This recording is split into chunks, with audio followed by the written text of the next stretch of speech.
بسم اللہ الرحمن الرحیم۔ السلام علیکم ورحمۃ اللہ وبرکاتہ۔ قدیم زمانے میں سیب کا ایک بڑا درخت تھا۔ اس درخت کے قریب ہی ایک چھوٹا لڑکا رہتا تھا۔ اس لڑکے کو روزانہ اس درخت کے پاس آنا اور کھیلنا اچھا لگتا تھا۔ وہ اس درخت کے اوپر چڑھ جاتا اور اس کے پھل توڑ توڑ کر کھاتا رہتا اور پھر اس کے سائے میں سو جاتا۔ وہ لڑکا اس درخت کو بہت چاہتا تھا اور اسی طرح اس درخت کو بھی اس لڑکے کے ساتھ کھیلنا اچھا لگتا تھا۔ وقت گزرتا رہا اور لڑکا بڑا ہو گیا۔ اب وہ پہلے کی طرح روزانہ اس درخت کے پاس کھیلنے نہیں آتا تھا۔ ایک روز وہ نوجوان درخت کے پاس آیا۔ وہ مایوس لگ رہا تھا۔ درخت نے اس سے کہا، آؤ میرے ساتھ کھیلو۔ نوجوان نے اس سے کہا، اب میں بچہ نہیں رہا، اب میں درختوں کے ارد گرد نہیں کھیلتا۔ مجھے کچھ کھلونے چاہیے اور انہیں خریدنے کے لیے پیسوں کی ضرورت ہے۔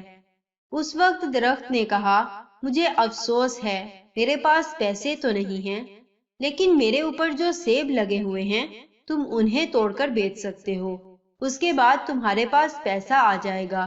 نوجوان بہت خوش ہوا اور اس نے درخت کے سبھی سیب توڑے اور خوشی خوشی چلا گیا۔ سیب توڑنے کے بعد نوجوان واپس نہیں آیا تو درخت کو مایوسی ہوئی۔ ایک دن وہ نوجوان آیا۔ اب وہ جوان ہو چکا تھا۔ درخت بہت خوش ہوا۔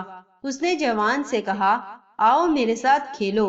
حسب توقع اس نے انکار کر دیا۔ میرے پاس کھیلنے کا وقت نہیں ہے۔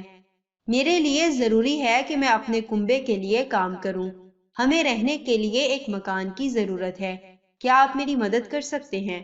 درخت نے اس سے کہا، افسوس ہے، لیکن میرے پاس کوئی گھر نہیں ہے۔ پھر بھی اپنا گھر بنانے کے لیے تم میری ٹہنیاں کاٹ سکتے ہو۔ جوان نے درخت کی ساری ٹہنیاں کاٹ لی اور خوشی خوشی چلا گیا۔ اسے خوش دیکھ کر درخت خوش تھا، لیکن اس وقت کے بعد وہ نوجوان اس کے پاس واپس نہیں لوٹا تو درخت کو پھر سے تنہائی اور مایوسی کا احساس ہونے لگا۔ ایک دن پھر جب دھوپ نکلی ہوئی تھی اور گرمی کافی زیادہ تھی، وہ شخص آیا۔ اسے دیکھ کر درخت خوش ہو گیا اور حسب عادت اس سے کہا کہ آؤ میرے ساتھ کھیلو۔ آدمی نے کہا کہ میں بڑا ہو گیا ہوں اور چاہتا ہوں کہ سمندر میں سفر کروں تاکہ خوشحال ہو جاؤں۔ کیا آپ مجھے ایک کشتی دے سکتے ہیں؟ درخت نے کہا، میرے تنے سے اپنی کشتی بنا لو، اس سے تم دور تک سفر کر لو گے اور خوشحال ہو جاؤ گے۔ آدمی نے کشتی بنانے کے لیے درخت کا تنا کاٹا اور سمندری سفر کے لیے نکل پڑا اور کافی زمانے تک نہیں لوٹا۔ سالوں بعد وہ شخص پھر سے آیا۔ درخت نے اسے کہا، اے میرے بیٹے، مجھے افسوس ہے، لیکن میرے پاس اب کچھ بھی نہیں بچا ہے جو میں تمہیں دے سکوں۔ تمہارے لیے ایک سیب بھی نہیں بچا ہے۔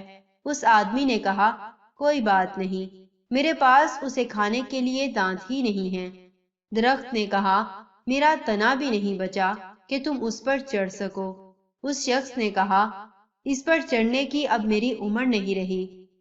درخت نے کہا اور اس کی آنکھوں سے آنسو جاری تھے، حقیقت میں اب تمہیں کچھ نہیں دے سکتا۔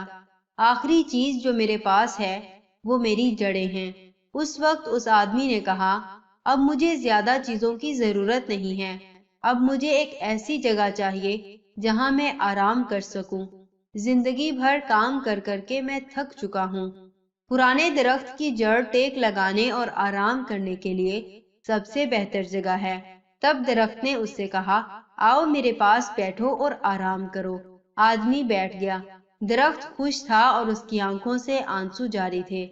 وہ بچہ آپ خود ہیں اور سیب کا وہ درخت آپ کے والدین ہیں۔ نصیحت یہ ہے کہ درخت والدین کی طرح ہے۔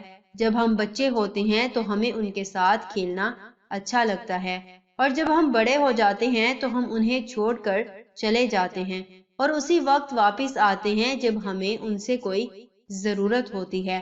اور کچھ بھی ہو جائے، والدین کبھی بھی اپنی قیمتی سے قیمتی چیز اپنے بچوں کو دینے میں تردد نہیں کرتے، جو ان کی آنکھوں میں بچے ہی رہتے ہیں۔ جزاکم اللہ خیر و احسن الجزاء۔ السلام علیکم ورحمۃ اللہ وبرکاتہ۔